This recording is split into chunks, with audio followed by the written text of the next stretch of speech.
This is Michael Brainard. Thank you very much for joining our webinar on our executive development program branded EXCELerate. On our call, we have a variety of people from across industries, across geographies, and I suspect across functions. And also we have on the call from our team several members, to include Talia Seehoff and Grant Harrington, as well as several other of our program managers. I'm excited about this webinar because it's early in 2019. I know many of us on the call are practitioners. The labor market is as tight as it's ever been. Retaining and motivating and developing our talent every day, every single day, literally, I'm hearing about the challenges and some of the both challenges from a practitioner standpoint and also challenges around innovation and how do we motivate and engage and develop and allow our leaders to then motivate, engage, and develop. That's what this module is all about, this half hour or 35 minutes of talk time. My name is Michael Brainard, and my firm and I put this program called EXCELerate together several years ago, really coming out of the recession, as the market began to ask us not only for leadership development services, but leadership development that was tailored to a more senior audience, people who had been in management for about 10 plus years, maybe that director and above. There seems to be an awful lot of content, material, and offerings at the frontline supervisor level, even the more traditional leadership level. But really the why, for why I put this program together, has to do with the idea that sort of people growing executive skills or enterprise level skills are different than typical learners. And I'm going to get into more of the why in a second, but I guess if I had to answer the why in a couple of seconds, it would be one, I believe that people growing enterprise leadership skills or executive leadership skills are in fact a little different than mid-level managers. And oftentimes these learners have a sort of maybe a confidence about them. They have been there, done that, or I don't have time for it.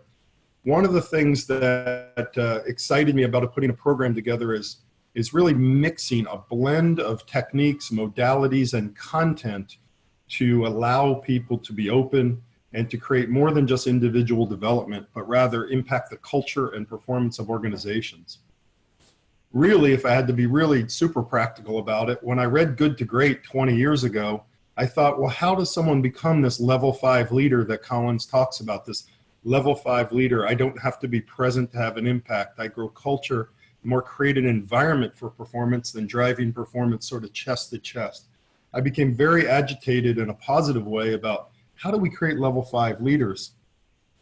Around about 2011, when we started putting some innovative thinking around an executive development program, I ran across an article that I'd ask all of you to take a look at, written by McKinsey and Egon Zehnder, on really what makes effective executive performance, right? So what are the skills, knowledge, skills, abilities, characteristics that really make enterprise leader or executives hum?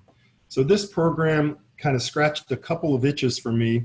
And like many things, I'm not sure how wildly innovative it is, but our clients seem to think that it's innovative. And I think the reason why isn't so much that we've invented any one modality like EQ or like unconscious bias, but it's the combination of offerings from a content and a modality standpoint that I think have made this program unique. I'm very, very passionate about that blend and how I've seen it come together to impact individuals, cohorts, as well as organizations. So let's get into it if you don't mind. And please, I have the chat button open on this webinar. So you can click chat and type in a comment. Maybe I could address it during, and then at about 30, 35 minutes, I'll open up the Q&A button so that we can make sure that we address any questions that we have. I'll also offer my email on the last slide so that we can make sure we follow up in a specific way with anyone who wants to. Let's talk about this slide for a moment on our approach. This slide really shows one thing we've done. So underlying all of the various competencies that we try to give forth in this program, the competencies being things like giving feedback, coaching skills, strategic thinking, just to use an example. Those are competencies. They sit on top of the modalities. The modalities would be, we offer coaching, we offer assessments, we offer action learning projects. We'll get into all of that. But the program really sits on two Venn diagrams. The first is this one. We believe that executives have to get their hands dirty. They have to think and practice. That's the action learning piece, where they take a strategic question inside of your business. And much like a business school, we try to frame that question so that smaller groups within a larger cohort can begin to apply the tools and learning from the program, such that at the end of the 8 or 9 month program, they're delivering real business value by delivering a business case or advancing a business question in a material way by presenting to the C-suite. Social learning. Social learning happens in the class. There are case studies and interaction. It also happens with our private proprietary online portal, which all the participants use throughout the program. We'll get into the detail of that later. And the instructor-led learning. There are 6 8-hour modules that occur over 6 months or 9 months or even 12 months for some clients. And those modules are really interactive, typically led by me or one of our instructors. And those modules are meant to engage in very specific materials. In addition to this Venn diagram, I'd offer you another one that's not on the slide. There are psychologically based programs like the Center for Creative Leadership, for example. There are academic programs like sending people off to Stanford or Kellogg or whatever. And then there are competency-based programs. Competencies, maybe, or an organization has its own competency profile. The second Venn diagram that's not on the slide is what we've intentionally done is blended elements of the psychologically based programs, the academic or business-based programs, as well as the competency-based programs. And the competency model that we like is the Egon Zehnder-McKinsey model, which has identified about a dozen competencies that highly effective executives demonstrate. So those two Venn diagrams sort of underpin this program and are at the base of this program. Let me advance the slide here. So what's the outcome? So if that's why we did it, to fill in this gap of level 5 leaders, develop executive leadership skills, and before we get into what the program is, let's look at the end. We try to measure everything we do. Obviously, we're going to measure individual differences between a pre and post 360, the manager assessment, the self-assessment of one's development. The executives and leaders who go through the program are required to have a development plan and check in with their supervisor. We'll talk about that in detail. There's an organizational impact. We're able to measure in the design meeting of setting these programs up with our clients. We ask the clients to identify very specific organizational productivity metrics that should be impacted by effective leadership behaviors. If we can get those leadership behaviors and the organizational impact variables identified, we can help you measure specific organizational outcomes. The most obvious one is the action learning programs, which add obvious business value, but there's others. And then this middle box has really been a pleasant surprise for us. The cohort effect, a group of 20 or 25 leaders going through the program have to be vulnerable, they have to practice, they develop great relationships, and we've actually developed an assessment that we offer before the program and after the program that talks about, are you able to do business across geography, across functions, and even across levels better by virtue of going through this program with your peers than before. And we've got many anecdotes and quantitative data that suggest this cohort effect gives people pride. One of our clients, they literally have decided to take the SEAL team metaphor. Instead of SEAL team 1 or 2 or 3, they're cohort 3 or cohort 6, and they sort of talk in their campus about which cohort they were in. But individual impact, cohort effect, and organizational impact, all very measurable, and we bring those measurements to you to consult with you on how to best do it for your organization. So here's the what. Here's the what and the how. I'll spend about 2 minutes on the slide because it is, in fact, a summary view of the whole program. Out on the left, you see 360 assessment. We typically offer our clients 3 or 4 other assessments that you would find in an exec development program, typically around critical thinking, around emotional intelligence, around personality, and maybe even strengths. The participants meet with an executive coach prior to Module 1 to frame and draft their individual development plan. As they bring that development plan into Module 1, I, or the instructor, challenge that development plan in the afternoon, and then that development plan, typically by most organizations, is required to be shared with the boss and or an HR business partner.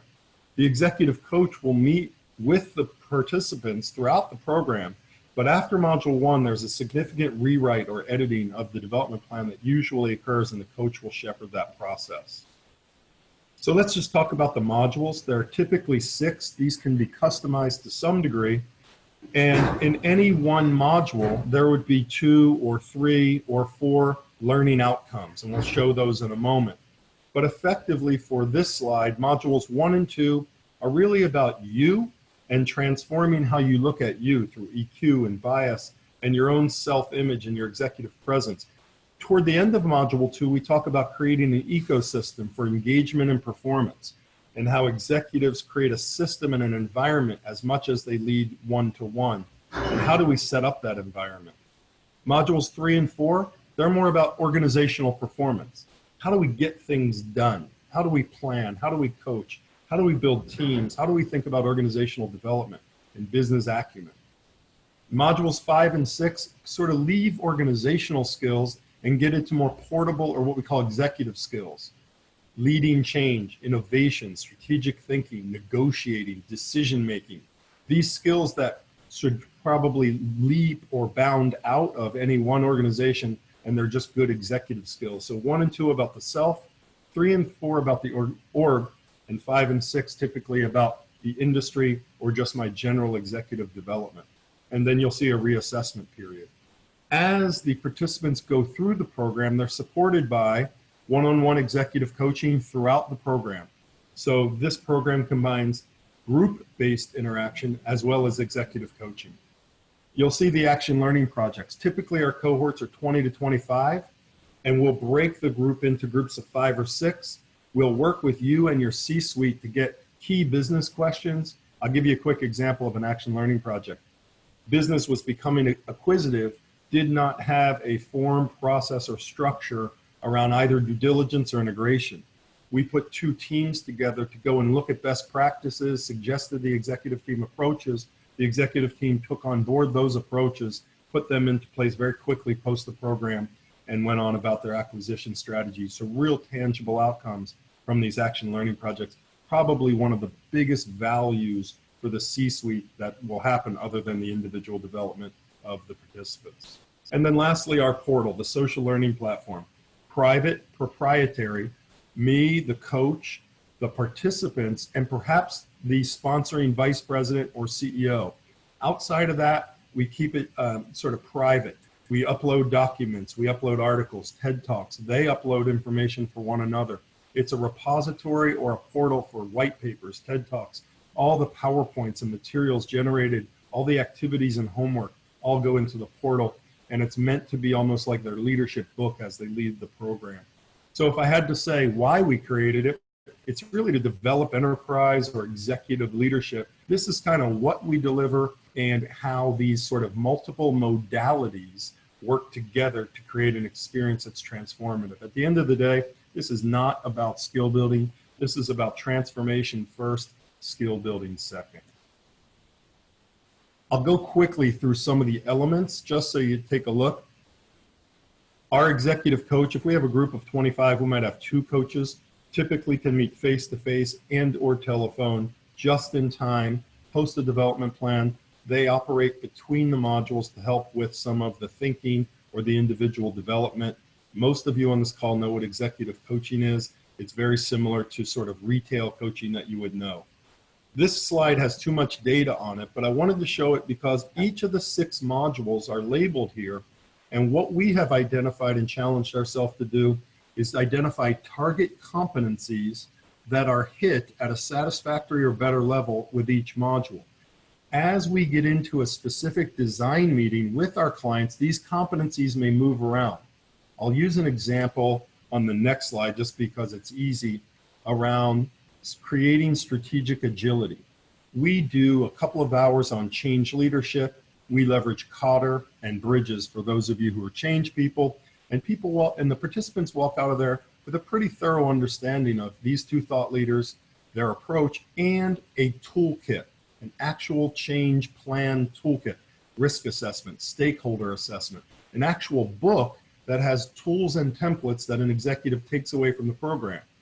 Well, some of our clients say, boy, oh boy, we just went through change leadership last year and we used the same models. Can we minimize that, make it a review, but increase the fiscal responsibility piece, where it's more than just reading a balance sheet, it's understanding value creation and relevance, and if we're a public company, maybe something about compliance. So we might beef up that section and minimize another section based on the needs of the org. We may remove one of these, we may input something that's important to your org. So the target competencies align with the learning outcomes, and that really becomes places that we will add content. I can give you another example around coaching. We have some of our clients who have spent a lot of money on a particular coaching model.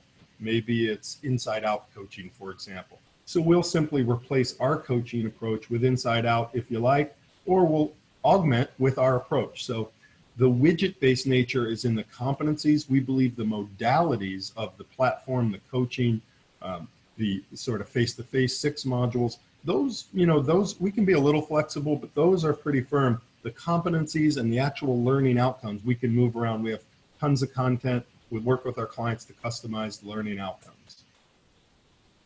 Another differentiator perhaps is that we give talking points. We'll email the supervisors of the participants key talking point sheets. We don't believe development happens in a private closet just with a coach or just with me in the modules. We want the participants sharing the learning outcomes either with their team members, their direct reports, or specifically their boss. Not all do it, but we want to create the tools and methods to connect the boss to the program so the boss has a chance to support the participant going through the program. Also, wink, wink, sometimes the bosses find our materials very helpful.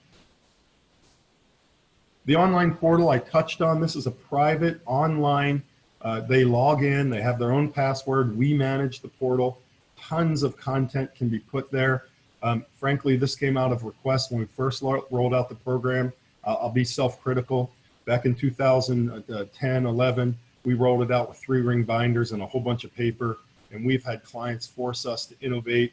The portal that we use is an award-winning portal. There's metrics in it. We're very, very proud of it, but it's a repository to share information, participant to participant, coach to participant, and instructor to participant. Our program managers are on the portal every single day, and we'll talk about program management in a second. Action learning, we discussed. These are real life, real business problems that during the 3 months, 6 months, 9 months of the program, I shouldn't have said 3 months, that never really happens. Over the 6, 9, 12 months of the program, we break into small groups, we coach, we develop, we use the tools and learnings to create a real presentation that at the end of the program is presented in front of the C-suite and or sometimes board members. Usually this is a reward recognition. This is your special, this is we're investing in you, this is an opportunity to shine. Through our coaching, we always tell people, we'll let you get an A, B, and maybe a C, but we don't let anyone fail, meaning everybody stands up for that 20 minutes, gives their action learning readout or presentation, and it's usually it's always very celebratory in nature. These are just some sample materials that explain what an executive sponsor for an action learning team is, how to do the program, time expectations, all that's very flexible based on your needs in the organization. This portfolio slide simply says, we provide an awful lot of material, right? There's assessments. I'm very proud of our toolkits. I was raised by union electricians. Everywhere I looked in my house was a voltage tester. When I watch executives working too hard, maybe many people obviously don't have MBAs. How about a business case template? How about a leading change plan template? How about a risk assessment? There are well-worn tools that leaders can use as frameworks or shortcuts or leadership techniques to bring their team together. We provide as many tools and visual aids and models that we possibly can to our participants to make their lives easy. Well, the compliment that I like most about this program is this is way more measurable than I thought, and this takes a lot of complicated stuff and makes it very applied and practical, and the materials help us do that. This is an eye chart. Please, the only reason I want to show this is to say, on our side of the fence, one of the values we can bring that I never expected to hear is this idea of program management. Many of our clients are very, very busy. They're already taxed at capacity, but they believe they want to invest in groups of directors or vice presidents in the development for retention, for reward recognition, for the cultural impact, frankly, for the org performance. But the program management side of this is very detailed. We have the program management capability. We've rolled out dozens and dozens of these programs, everything from the CEO memo inviting the person to the program, to the measurement techniques, to the evaluations, to the books and the reference lists. We have everything.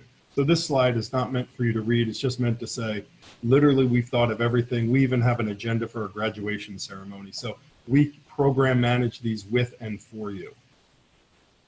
Summary of the elements. I love this slide. It's lettuce in a bag to me. One of the things we're proud of is that we can't invent lettuce and we couldn't invent the bag, but we put the lettuce in the bag. So what I hope you realize is that this program has 6 instructor-led sessions that are meant to be challenging, fun, and interactive, usually 2 to 3 learning outcomes per. We provide coaching, online portal, action learning projects, connectivity to HR or supervisor. We measure at the individual, cohort, and organizational impact level. They are, for those of you who are learning and OD people, we follow very much the Kirkpatrick model of individual impact, group or behavioral impact, and organizational performance impact. Obviously, we just talked about the material support and the program management. Just an example, our program managers work very hard to take a lot of data and give it to you. We believe that at the personal developmental impact, we should see the meter move throughout the program, both by self-report and other assessment, meaning manager assessment. We believe the cohort effect is incredibly valuable for your culture, for the participants, and we also believe there's organizational impact. We seek to measure everything, provide monthly or every other month sorts of impact reports, and we want to be held accountable for having real personal, team, and organizational impact. As we move close here to 9:25, I've been talking quite a bit, so I'd love to open it up for questions, but I just have a couple summary slides. Our content is a blend of content that exists in the public domain. I mentioned Cotter earlier. Frankly, I've looked at a lot of coaching models. We have a thriving coaching practice. We've developed our own coaching model specifically for executives who have to coach, not built for executive coaches. So we've had to develop our own. So here's an example of, from a content perspective, we're blending things that exist in the public domain. I dare say best practices from our point of view. We might blend content that your organization leverages, but we also take content that we've created. And so the content is blended. All the communications in and around this program to participants, to executives, to HR, we've thought of. Obviously, we just talked about program management, and I hope that I have a reputation for being a pretty good facilitator at this level. We have facilitators in Texas, in California, that we move around the country as we need them. And so that's sort of a summary of the program. And what's unique about the program? What I think is most unique about the program is the measurement and the innovation by blending modalities and content. If I had to say a third thing, it would be a cross between that cohort and cultural impact. At all of our clients, I'll give you 2 examples. We've run 6 cohorts of 25 at one client, and we're starting our 8th cohort of 25 at another client. These are years-long partnerships with our friends and clients. The cultural, the organizational performance, and the team impact of this program is humbling. I've been at a mall here in Southern California, and I've had somebody yell out where I've had to look, Brainard, feedback's a gift. It's just, it's one of those mantras we hammer in the coaching process, and it's very humbling to see that this stuff has legs, it has real life value, and as cohorts go through and multiple cohorts actually reinforce one another's learnings. It's very, very powerful, and I find that it's unique when we present it to our corporate clients. They report that it's unique. We collect feedback anecdotally and quantitatively. Here's just a little bit of not a brag slide, but some of our experiences. Many of you will wonder where we've delivered parts or all of these programs. This is just a partial list. We've been doing this leadership and executive development business really since we started the firm in 2006-07. But this particular EXCELerate program was really born on the backside of the recession, as we sought to provide solutions for our clients who hadn't underinvested in that non-middle management level, but really mid-management going to executive is where this program is meant to fit. I'll open up the screen here, if I may, so that I can see some Q&A and honor our time and try to beat the 9:45 close time. But I did just open the Q&A box, and on the screen you can see my email, mbrainard@brainardstrategy.com. We have a team in the office, but if you have any interest in more of a customized presentation, follow-on materials or questions, or you just want to maybe see the person who would deliver the program for you at some point in the future, please email me. I'd love to set a meeting and get to know as many people that have invested their time on this webinar as would like to meet.